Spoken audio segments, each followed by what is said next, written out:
ಇವತ್ತು ದಾವಣಗೆರೆಯ ಸಪ್ನ ಬುಕ್ ಹೌಸಿಗೆ ಹೋಗಿದ್ದೆ. ಈ ಅದ್ಭುತ ಪುಸ್ತಕ ಮಳಿಗೆ ಯಾರಿಗ್ ಗೊತ್ತಿಲ್ಲ ಹೇಳ್ರಿ. ಪುಸ್ತಕ ಪ್ರಿಯರ ಪಾಲಿನ ದೇವಸ್ಥಾನ ಅಂದ್ರೂ ತಪ್ಪಿಲ್ಲ.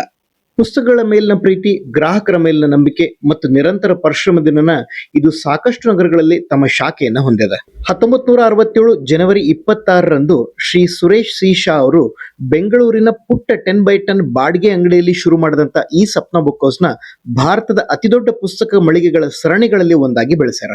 ಸಾವಿರಾರು ಲೇಖಕರ ಕೃತಿಗಳನ್ನ ಒಂದೇ ಸೂರಿನಡಿ ಓದುಗರಿಗೆ ತಲುಪಿಸುವಂತಹ ಅದ್ಭುತ ವೇದಿಕೆ ನಮ್ಮ ಸಪ್ನ ಬುಕ್ ಹೌಸ್. ಇದು ಕೇವಲ ಪುಸ್ತಕ ಮಾರಾಟ ಅಷ್ಟ ಮಾಡ್ಲಿಕ್ಕಿಲ್ಲ, ಓದುವ ಸಂಸ್ಕೃತಿನ ಬೆಳೆಸುವಂತ ಪುಣ್ಯ ಕಾರ್ಯವನ್ನ ಮಾಡ್ಲಿಕತ್ತಾರ. ವಿದ್ಯಾರ್ಥಿಗಳ, ಉದ್ಯೋಗಿಗಳ ಮತ್ತು ಉದ್ಯಮಿಗಳ ಮೊದಲ ಆಯ್ಕೆ ನಮ್ಮ ಸಪ್ನ ಬುಕ್ ಹೌಸ್.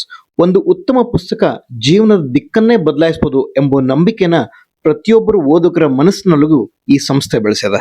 ಪುಸ್ತಕಗಳು ಕೇವಲ ಮಾರಾಟದ ವಸ್ತುಗಳಲ್ಲ, ಅವು ನಮ್ಮ ಜೀವನವನ್ನು ಬದಲಿಸುವಂತ ಶಕ್ತಿ ಅನ್ನೋದನ್ನ ನಮ್ಮ ಸಪ್ನ ಬುಕ್ ಹೌಸ್ ಸಾಬೀತುಪಡಿಸಿದೆ. ಇಂದು ಲಕ್ಷಾಂತರ ಓದುಗರಿಗೆ ಜ್ಞಾನ, ಪ್ರೇರಣೆ ಮತ್ತು ಯಶಸ್ಸಿನ ದಾರಿಯನ್ನು ತೋರಿಸ್ತಾ ಇರುವಂತಹ ವಿಶ್ವಾಸಾರ್ಹ ಪುಸ್ತಕ ಲೋಕ ಅಂತ ಯಾವ್ದಾದ್ರು ಇದ್ರೆ ಅದು ನಮ್ಮ ಸಪ್ನ ಬುಕ್ ಹೌಸ್.